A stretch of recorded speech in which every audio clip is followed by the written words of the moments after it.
Hey movie fans, Epic Film Guys here at Dickson City, Pennsylvania IMAX for The Amazing Spider-Man 2. We are currently waiting in line for a showing at 10:05. We are currently the only people in this theater, so we don't have anyone to interview yet, but as soon as we get someone, we'll have them on the line for you pronto. Can't wait to see this movie. We're super excited. It's going to be great. All right, man. My name is Justin from Epic Film Guys. What's your name? My name is Julius. They call me 2-4. 2-4 for my life. That's what I'm representing. Yeah. We're here with him before Amazing Spider-Man 2. I'm just going to ask you a few questions. Yes. What are you most excited about for Amazing Spider-Man 2? To see what's going to happen after the end of the credits. Yeah. After the credits? Yes. Have you heard anything about after the credits? I don't know. Hopefully it leads to something. I know Captain America for Avengers. We'll see what happens, you know. Do you have any specific expectations for Amazing Spider-Man 2? Yeah, that Andrew Garfield is really cute. I think it's going to be a really good movie. We all hope so, right? So, what was your opinion on the first movie, Amazing Spider-Man? I probably watched it 6 times in a row. I thought graphics were great. It was great. It was literally so much better than other ones. Better than the Raimi films? Yeah, so good. I love them so much. I loved it. Hey, we got Spider-Man. Actually, Spidey showed up to the showing tonight, ladies and gentlemen. It's a pleasure to be with him here. So how did you feel about your own movie tonight? I felt very good about it. I feel like it's going to be very successful. Best damn movie in town, best damn movie ever. Everyone go see it, everyone go support me. What did you think? I thought it was really good. Peter Parker did a great job with this. Gwen Stacy's storyline, that was really good. The action was really good. The effects with Electro was really awesome. How was Dane's Goblin? Interesting, different. Did the design live up to your expectations that you were hoping for? No, but I hope it like evolves more eventually. Like the next movie comes. Now, what was your paycheck like on this thing? A lot. Best paid right here. Alright? No one was paid more than me.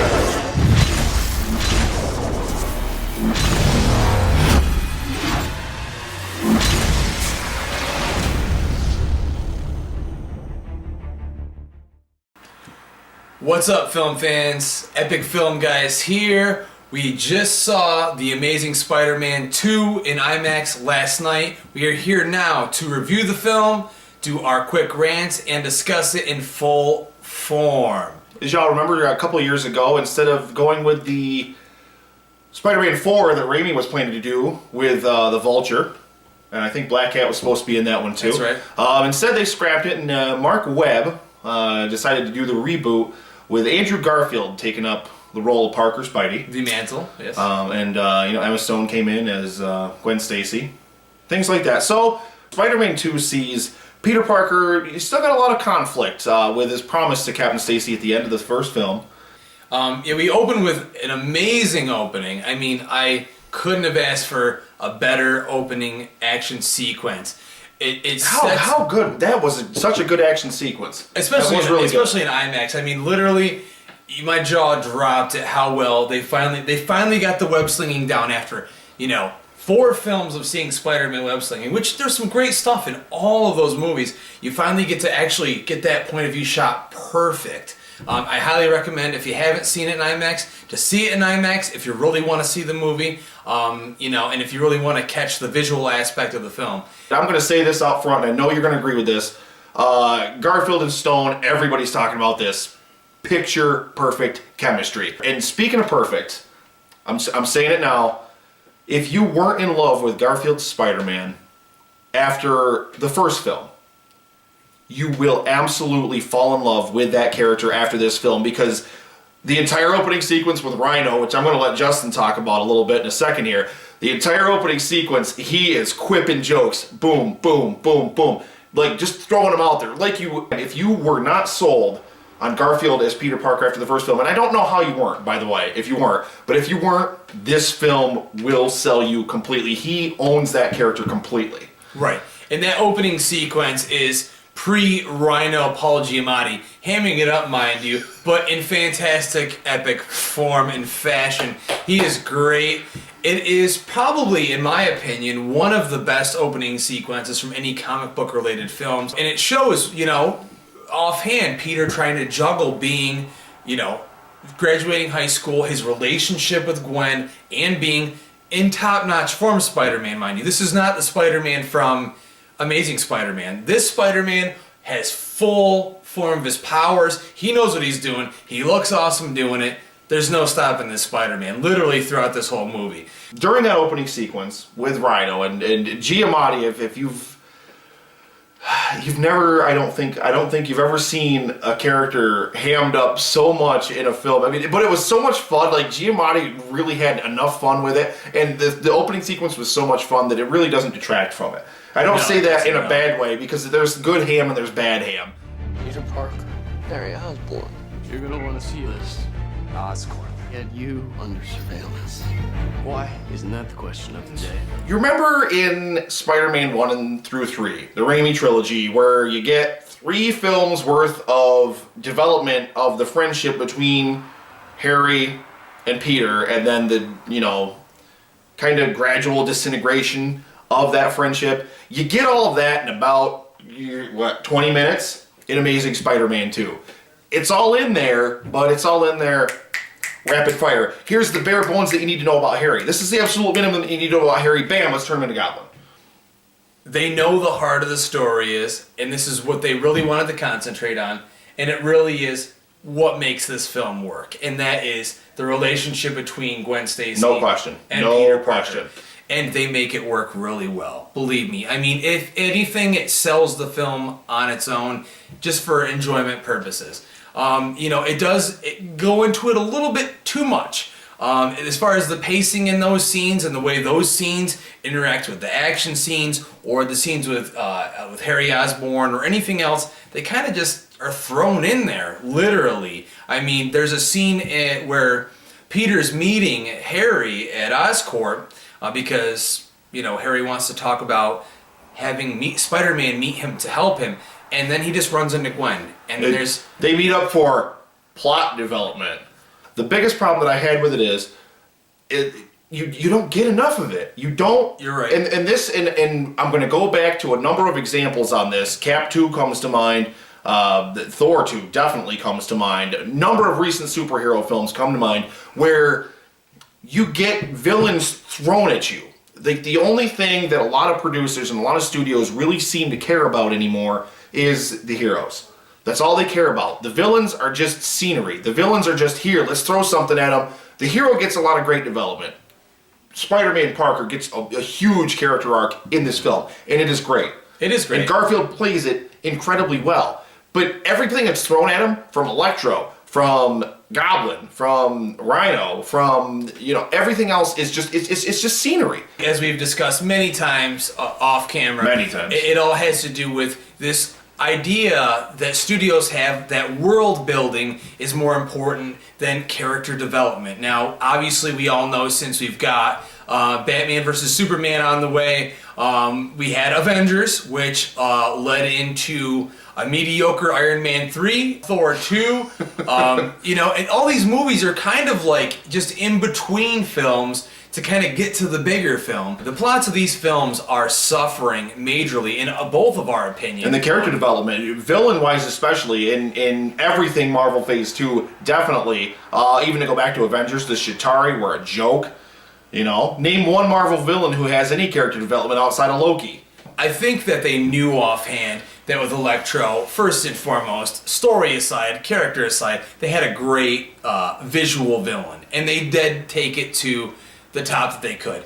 Every scene that they had with Electro in it, no matter which scene it was, when he was actually Electro, looked great. It didn't matter what was going on, didn't matter what the dialogue was, it still looked great, the action was still If you awesome. mute it and don't listen to Fox during the scenes, it probably sounds I probably didn't mind it as much as you did. It but at the grated same on time, me so badly. Because,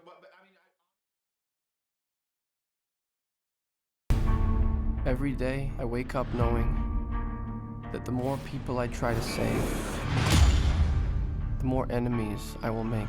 now what I want to ask Nick real quick is overall what you thought of the film as a whole and what you would give it as a rating.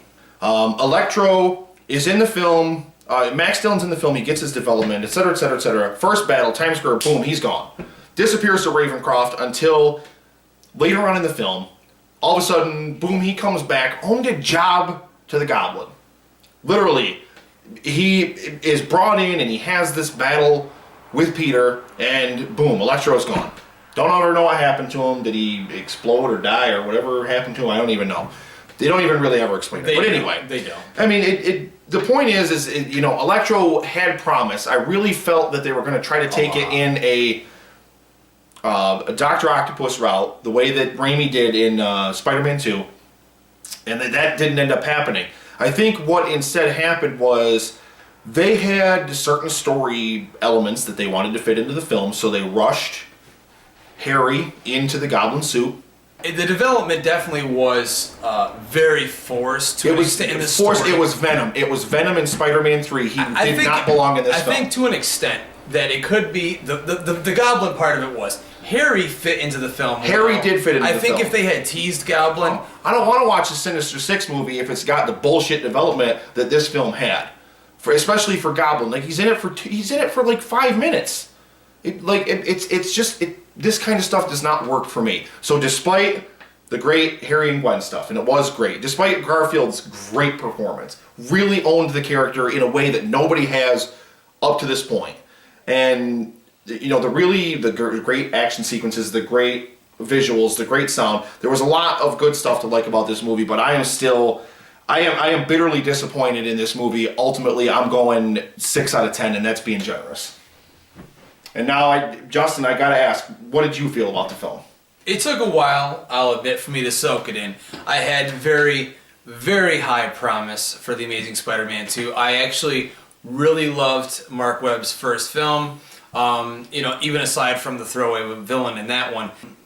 As I watched the movie, I found myself not seeing the movie that I had hoped for the past year and a half. As I watched the film develop, followed it very closely, the production, the trailers, it just didn't add up to what I all wanted. But in the end, though, as I took a lot of time to think about it, and I'll admit to you, as I said earlier, I'm going to see the film again a second time, because I always do that with films that I really want to work, really want to be good. I liked it a lot. I didn't love it, which is unfortunate. But there's enough about it that I did like a lot, as far as an enjoyment of a popcorn movie. It's a blockbuster. Overall, that's what they wanted to do with it. And the tone switch from Webb's first film to this film is obvious. I mean, he went from trying to be dark and gritty and realistic in Amazing Spider-Man. They abandoned it completely. It's gone. Threw it out the window. He literally said, why don't we just try to make a traditional comic book movie? It's Spider-Man. Make it fun, make it awesome, colorful, lots of villains. It went back to a lot of what worked in the Raimi trilogy. It really did. It felt almost like another sequel to that. Andrew Garfield makes it work. Emma Stone makes it work.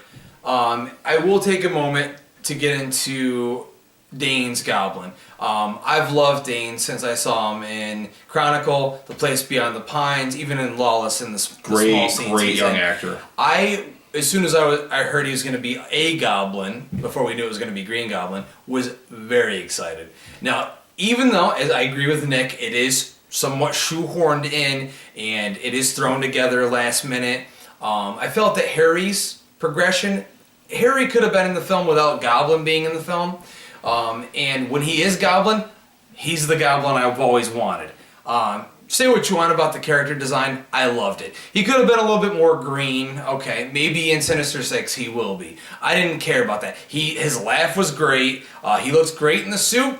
I liked everything about his Goblin. It's just that you only gave me a speck of it. It'd be like if, in The Dark Knight, you gave me all Two-Face, but at the end, you gave me a little Joker. I mean, I want Goblin, man, if you're gonna give him to me. Yeah, if he's going to be in the film, yeah, give it to us. Or else give me Electro, the whole movie, and tease Goblin, and then let me have Goblin a third film. The runtime was what? 2 hours 22 minutes? 2 hours 22 minutes. Put it to 2.5 clean, and give us an extra 8 minutes of development for Harry Goblin. There's no reason why we couldn't have had that, and it would have made that film 10 times better. Overall, You said you would give the film what? 6 out of 10. I gave it, and I will do this generously as well, because I want the film to do good. I want to see the third film. I want to see Sinister Six. I love all these characters, so I'm going to give it a 7.5 out of 10. Now that is very, generous. very generous. That is very but generous. I will admit this: I enjoyed all the action. I enjoyed how beautiful the film was shot. I enjoyed all the chemistry again between There were Andrew a lot Garfield of really and great Emma shots Stone. in the film. I mean, there's There a were. thing. You know, I look at these films and I have to weigh it out. What's worth more to me? And development is a huge thing that's worth a lot to me. But when I weigh it all out, the good things about it outweigh the bad to give it at least a good score. I mean, I did enjoy it. I didn't hate it. I didn't love it. But I did like it. So I would recommend you see The Amazing Spider-Man 2. Soon, everyone in the city will know how it feels to live in a world without power, without mercy, without Spider-Man.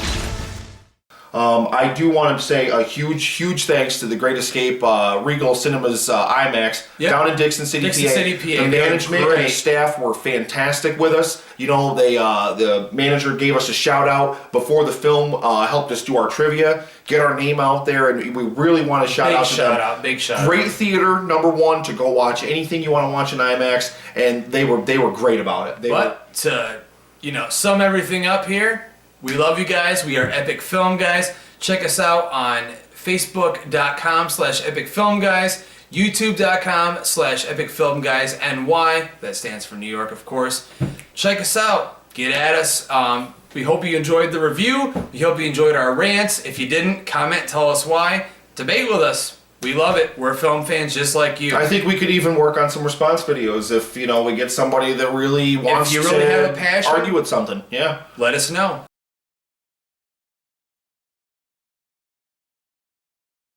That's a nice outfit. Did your husband make it for you? And the Macho Man's down there. You get down here right Bonesaw is ready.